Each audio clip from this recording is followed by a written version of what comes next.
Fasten your seatbelts for the realest Eagles and Sixers YouTuber! One who plays no clickbait and gets to the point! The myth, the legend, Nicky Stees! Come to my channel, you know the deal. Yo, boy, always keeps things real. I'm simply statue think they slate, dropping unrealistic match. 2K takes for the clip. Even though cats like that get views closer to the milli, never hear me preach, look on to Philly. Before you watch the Eagles all the way through the early 22, authentic talk, forget what others do. Come to my channel, you know the deal. Yo, boy, always keeps things real. The 24/7, 365 way. Sports content for the reals that feel the day.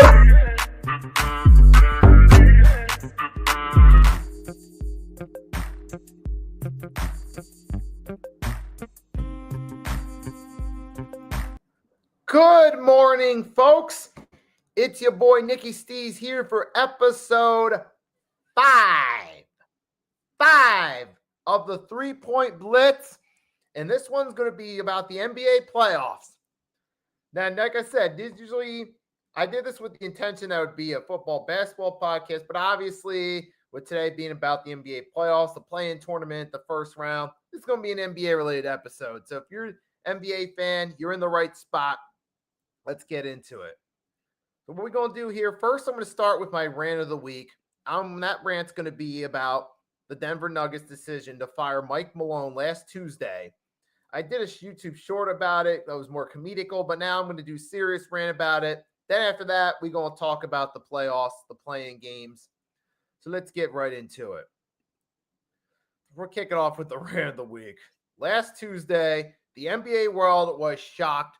Denver Nuggets fired Mike Malone, sitting at the number 3 seed at the time, now the number 4 seed, which we'll talk about in a little bit, but they fired Mike Malone, who had been there for 10 years.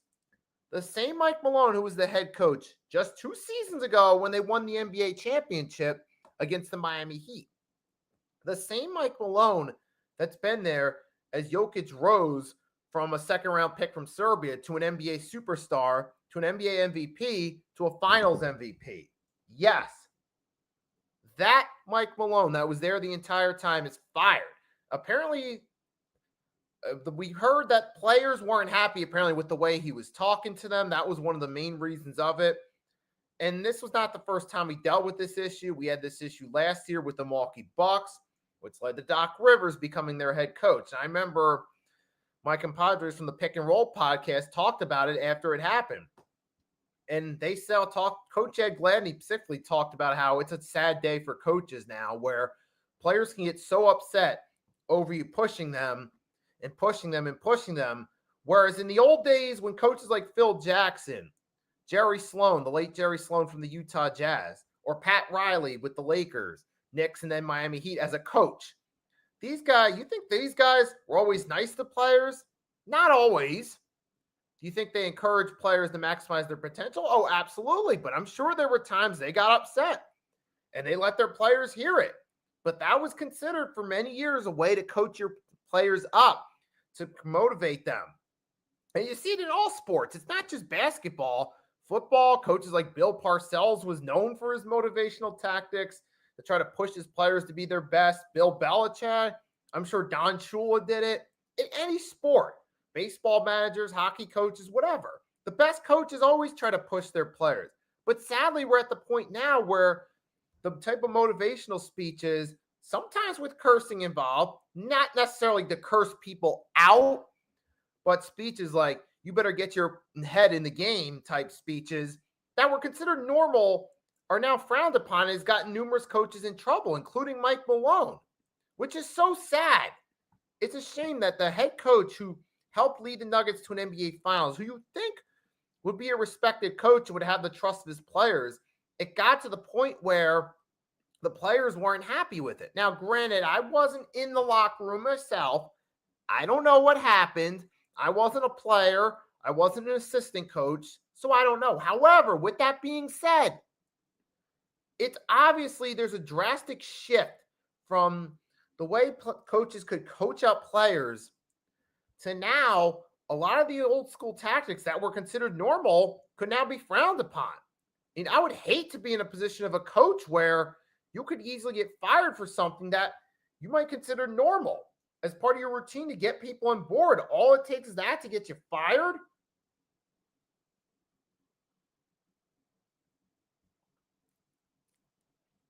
If anyone wonders what I'm drinking, I am drinking pickle juice, folks. But dude, that's where we're at now. The Denver Nuggets players were so upset with Mike Malone giving them hard speeches. I mean, unless he was using racist and homophobic language or cursing them out directly, he's saying, you're a piece of you know what, you're just a lazy mother, you know what, all that type of shit. I could see if that's where the coach was coming from. But considering Mike Malone's been there through the Denver Nuggets rebuild post Carmelo to their first championship, the rise of Jokic, I doubt that was the case. To me, this feels like, because modern day NBA players, they're a lot more for lack of a better term, they're a lot more sensitive than players of the past. Look at how they complain and beg to the referees for fouls consistently. Look at how coaches talking to players in a way that would have been normal for a Phil Jackson. Look how that's frowned upon now. It's just absolutely gotten soft as hell. It is. These players these days are just, in some ways, it's the player's mentality. And that's the coach's worst nightmare now, where you can't even yell at your players in a constructive way, or you're providing them constructive feedback. I remember this was talked about last year when the Milwaukee Bucks fired their coach out the blue. Coach Ed Gladney said that back when he was an athlete, he loved when coaches pushed him and challenged him because he felt in his mind, that's a sign the coach believes in me and they want me to excel. And that's something that a lot of players don't really take coaches challenging them with that mentality nowadays. And unfortunately, I feel like that's part of what led to Mike Malone getting fired. And I feel it's ridiculous for the Nuggets to take the coach that you've gotten used to for so long. He's been there a decade. And you're in position as the number 3 seed at the time. Now the number 4 seed, and you fire him with a week left. 2 years after winning a championship? That, to me, is blasphemous. That is. It doesn't make sense. Where with Taylor Jenkins, I can understand it. They struggled to beat good teams. And I thought maybe they should have just wrote it out with Jenkins for the rest of the season and then fired him in the offseason, have a full plan in place. But I understand Taylor Jenkins. Mike Malone, from a reasonable standpoint, I don't see a reasonable reason. It makes me shake my head. It's sad that these coaches now get ousted quickly after winning championships. And I would not want to be an NBA coach in today's era. I would not. And that's one of the cons that comes along with the modern NBA, because I feel like there's pros and cons to the modern NBA. One of those cons is, man, if you're a coach, you're not going to last long. There's a possibility you get fired. All it takes is a handful of players misinterpreting your messages to them, and that could cut you out of a job. And that's happened with numerous coaches recently. And sadly, Mike Malone was a victim of it. Now, I do feel like with the championship and all the other playoff appearances on his resume, he'll get another job as a head coach down the line, and that's something we'll keep an eye out on. But that's going to be the end of this rant. Now, let's move on to the fun part about this, talking about the NBA playoffs. Before we get into that, we're going to talk about talk a little bit about yesterday, about how this was all set up, because some of the games yesterday, particularly out west, played a huge role in the final brackets. Now, mostly in the Eastern Conference, like the Bucks versus the Pistons, Hawks versus Magic, who will play in the play-in tournament tomorrow, 7:30 p.m. Eastern Standard Time on TNT. But for the most part, the West was still open. The Western games played a big factor. You had the Clippers and Warriors overtime game, with the Clippers surprise win over the Warriors, 124-119. James Harden had himself a nice game with 39 points. And the Warriors fall to the play-in tournament to play the Grizzlies for the 7th seed. You got the Nuggets beat the Rockets yesterday. Jokic had himself 18 points, 7 boards, 7 assists. Not the greatest stat line game in the world, but hey, win's a win for the Nuggets, though. But the Rockets were pretty much all locked in, though. Now, you did have Anthony Edwards at 43 points.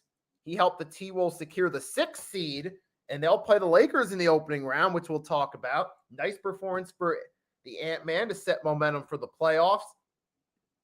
And then you have, for the Lakers, you had, for the Lakers, they were mostly kind of resting. They got the 3 seed locked.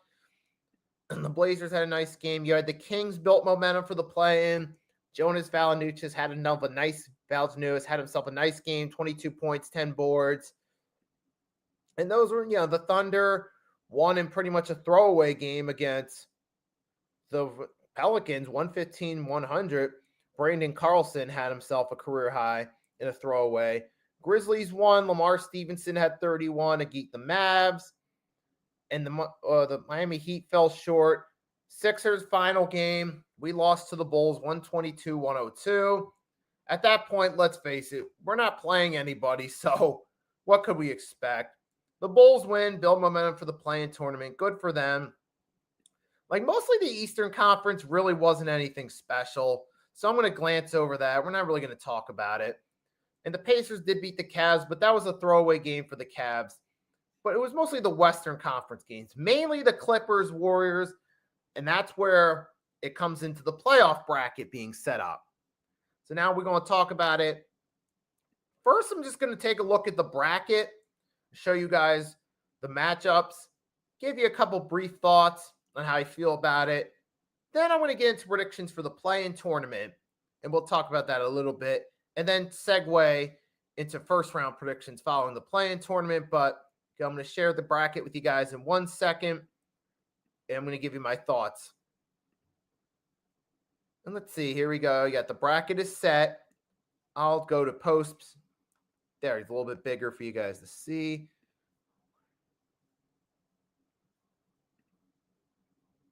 Here we go. We're going to full screen layout. You got Cavs are the number 1 seed. They're waiting the winner of the second game for the, well, you know what I mean by the second game. You got that game, but let's get Cavs, Celtics waiting in the East.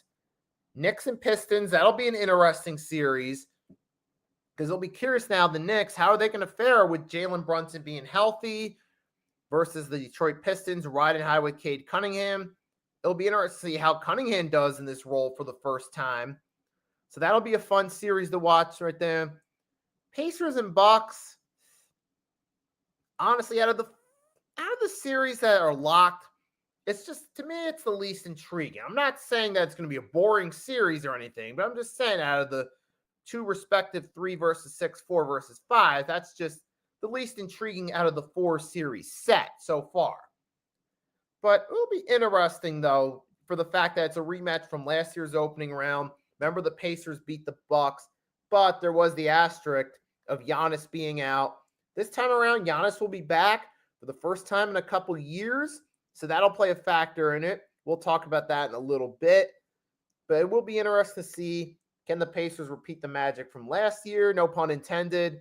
They got hot in the middle of the season, worked their way up to the number 4 seed. Now they play the rematch with the Milwaukee Bucks, but the Bucks have Giannis back in the playoffs, which they haven't had for a while, so we're going to see how it pans out. Out west, 3 versus 6, Lakers versus T-Wolves. That should be a fun series. You get to now see LeBron and Luka in the playoffs. That's good for ratings. And you got the third man, Austin Reeves. Lakers have been a fun team to watch since the deadline. They worked their way up to the 3 seed. We'll have to see what the T-Wolves do. They'll be an interesting series. I think it'll be fun to watch. But, spoiler, I think the Lakers got the edge on this one. The T-Wolves, just to me, aren't the same team they were last year. And then you got the Nuggets versus the Clippers. It'll be interesting to see the Clippers now, kind of a new look. You got Zubac, Norman Powell, James Harden there. But it'll be curious, how did the Nuggets do without their longtime head coach in this series? Now, I had the Nuggets making the NBA Finals out west, but with that sudden change in coaching, I don't know. Now the Lakers, though, they're in an entirely different predicament with Luka, though. This might be the year, if it comes down to it, if the Lakers win Maybe they have to go through the Nuggets in the conference finals, maybe not, but we'll have to see about that, though. But I do think the Nuggets versus the Clippers, it'll be a fun series to see how the Clippers mesh in this time because the new look team. You get the Nuggets with Russell Westbrook. How's he going to fit in this scenario here come playoff time? And we see, and got a question, Michael Porter Jr., what's going to happen with him? Is he going to be on fire again? So that's what we'll have to wait and see. But before we get to those series, we still got to get the 7th and 8th seeds in the two conferences determined. And that means the play-in bracket. So we got the play-in brackets right then. Hold on a second.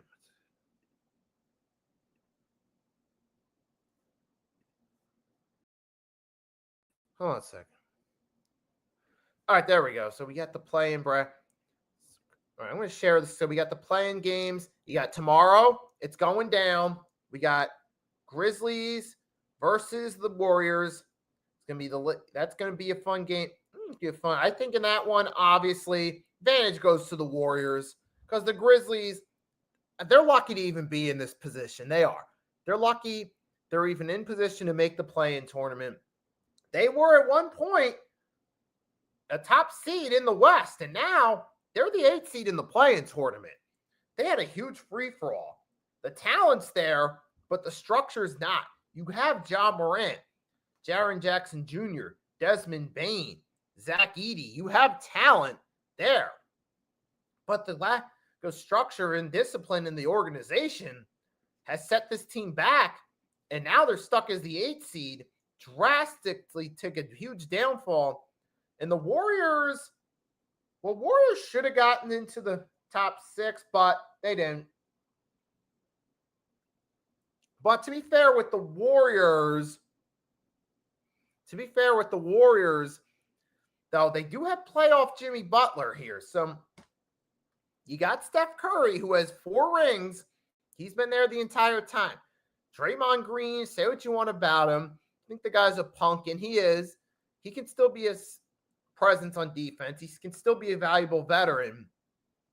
And now you got playoff Jimmy Butler, who we know what he did with the Miami Heat. Now you're bringing him with the Warriors. So far, he's clicked well with Steph Curry and company.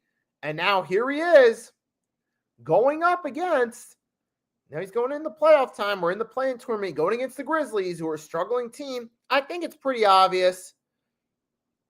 I got the Warriors winning it, clinching the 7th seed, playing the Houston Rockets, which I think, in that one, I'll say this, I got the Warriors to beat the Rockets. As good as the Rockets have been, they got themselves a nice team. Jalen Green and all in company have been a good team for the Rockets, but I think come that series, the Warriors' experience, especially with playoff Jimmy Butler and Steph Curry, will be too much for the Rockets. So I got the Warriors beating the Grizzlies tomorrow, then beating the Rockets in the opening round. Now, for the other game in the East, the Hawks versus the Magic, I got the Hawks in this one. Now, I know the Magic are the higher seed. However, the Hawks right now, they've gotten hot at the right time.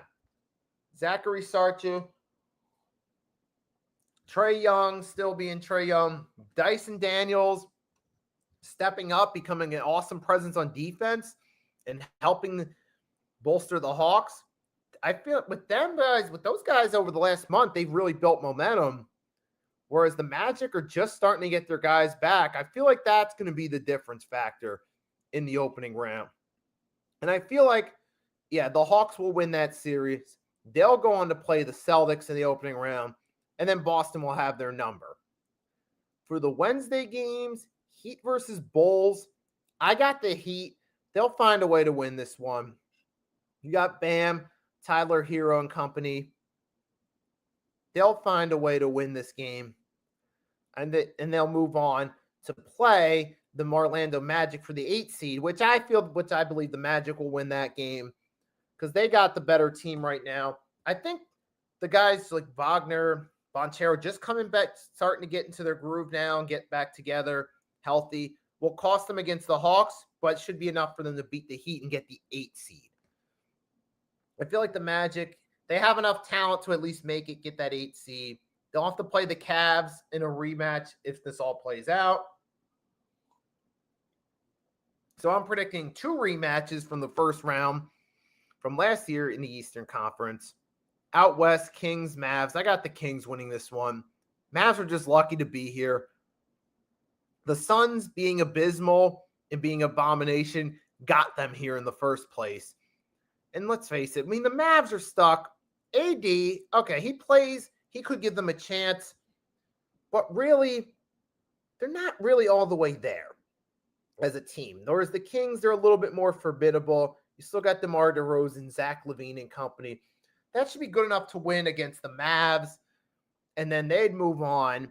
And I feel they'd play the Grizzlies, which, considering how dysfunctional the Grizzlies are, there's a chance the Kings might be able to beat out the Grizzlies for the 8 seed. But I kind of get a feeling the Grizzlies would win that series. So here's what I'm saying. For tomorrow, I got the Hawks beating the Magic. I got the Warriors beating the Grizzlies. Wednesday, Heat over the Bulls, and the Kings over the Mavs. So after that, it would be set. You would have the Hawks would play the Celtics at 7, 2 versus 7. Warriors would play the Rockets 2 versus 7 West. And then for the final 2 playing games for the 8th seed, I would have the Magic beating the Heat to get the 8th seed and play the Cavs in the East, and the Grizzlies beating the Kings to get the 8th seed out West. And then from there, now we're going to dive back into what the bracket would look like. So over here, I have Cavs beating the Magic in the opening round. I do feel that would be a competitive series, though. I think Magic could win a game or 2 in that, but the Cavs would still find a way to win. Pacers versus Bucks. I think with Giannis being back, carrying the team, I think they'll find a way to beat the Pacers this time around in 6 or 7, get to the second round. From there, I think if they play the Cavs, I'm not sure about that, but I do have the Bucks beating the Pacers this time around. Pistons versus Knicks? I mean, my biggest thing that Pistons have a chance is they're in the best fast break teams, and the Knicks have struggled on defense. However, I feel with Brunson back, Karl Anthony Towns and company healthy for this series, they will win this game, maybe in 5 or 6. Kind of similar to what the Sixers did last year. They found a way to win a couple games, but the Knicks were the better all-around team. I think something similar will happen with the Knicks and Pistons, where the Pistons put up a fight, but the Knicks still win and move on. Celtics, Hawks. I got the Celtics winning that series, either sweep or in 5 games. I don't really see much with that. Out West, I'd have OKC versus the Grizzlies. Oh, give me OKC to sweep or 5 games in that one. Nuggets, Clippers. I could see that being 5 or 6 games for the Nuggets. I feel like they are the better all-around team. They still have Nikola Jokic, one of the top players in today's NBA. Possible MVP between him and SGA. If Michael Porter Jr. can find his niche, that'll help them more. I think Russell Westbrook, though, he's fit in well with this team. He's found the right fit. I think it can work. Even without Mike Malone, I think that could be enough for beat the Clippers. But it could be 5 or 6 games. Like you see Zubac and Powell have clicked as a team. James Harden had a great game yesterday, but we know how it works with James Harden in playoff situations. He'll usually have these good statistical performances, then basically vanish in big game situations. Now, Lakers, T-Wolves, I got the edge to them. The T-Wolves are not the same team this year. Julius Randle is trying to fit the cat role, but we know Randle's abysmal in the playoffs. I don't trust him in this one. Anthony Edwards will try to carry the team, but they're going against the Lakers. This is a much better, well-rounded Lakers team than we're used to the past couple years. This time, you got Luka, LeBron, Austin Reeves has been excellent as that third man. Give me the Lakers to take that series and win that in 5 or 6. And then you got the Rockets versus the Warriors. I'm going to take the Warriors in that series because I got the Warriors winning that game against the Grizzlies. I'll take the Warriors to beat the Rockets. because even though they're 7th seed, you still got Stephen Curry, one of the greatest players of all time, playoff Jimmy Butler, and they have the experience in these situations. Whereas the Rockets, they've had a great regular season, but I feel like this is where the run comes to an end now that you're going in the playoffs, most likely against the Golden State Warriors. This is where it finally catches up to them, and I got the Warriors winning that series. Now, as far as finals predictions, I still got the Celtics making the finals in the East. I did have the Nuggets, but now without Mike Malone, I'm leaning either more toward the Lakers or the Thunder being the team that makes it. I believe it's going to be Lakers and Thunder in the conference finals, and which would mean that would have the Lakers beating the Warriors in the second round, then have the Thunder and Nuggets in the second round. I want the Thunder beating the Nuggets, and then in the conference finals out west, I would have the Lakers beating the Thunder and having the Lakers go back to the finals. So I actually got Lakers Celtics in the finals, which would be great for ratings. So for the East, how would get there with the East? So I had Cavs winning opening round, Bucks winning opening round, Knicks winning opening round, Celtics winning the opening round. Second round, from there, I had the Cavs beating the Bucks, Celtics beating the Knicks. Then the conference finals, I got Celtics beating the Cavs. I feel like that big game experience would help them in the Eastern Conference Finals. Then I got Lakers Celtics in the NBA Finals. Yep, another Lakers Celtics one, folks. If my prediction comes true, it'll be great for ratings. In that one, I would have the Celtics winning it in 7. But those are my predictions as of now. As of now, I got the Boston Celtics to repeat as NBA champions. But we still haven't got to the opening round. So we still got to wait and see what happens, man. But no, guys, for me, bro, I personally got, like I said, I got my predictions. Like I said, I got tomorrow night, I got the Hawks beating the Magic. And then out west, I got the Warriors beating the Grizzlies. And then on Wednesday, I got the Heat beating the Bulls, and we'll end the Chicago Invitational's chances. And then I got the Kings beating the Mavs. And then for the 8th seed in each respective conference, that would set up the Magic to play the Heat. I'd have the Magic winning that. Out west, it'd set up the Grizzlies after falling to the Warriors to play the Kings. I think the Grizzlies could find a way to beat the Kings, but then get destroyed in the opening round.